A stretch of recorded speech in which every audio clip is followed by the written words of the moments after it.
उत्तर पुस्तिकेवर जे काही तुमचा QR कोडचा प्रिंट आहे, तो QR कोड अर्धवट असेल किंवा अस्पष्ट असेल किंवा ब्लर वगैरे असेल, हे त्याचं एक मुख्य कारण आहे.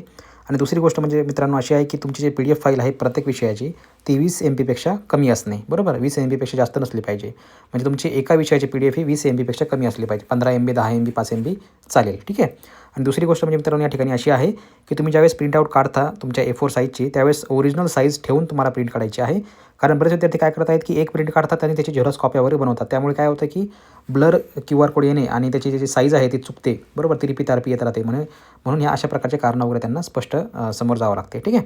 त्यामुळे तुम्हाला काय करायचं आहे, की तुमच्या PDFची साईज 20 MB कमी असली पाहिजे आणि तुमचा QR कोड जो आहे तो स्पष्ट दिसला पाहिजे, ब्लर वगैरे नसला पाहिजे, ठीक आहे.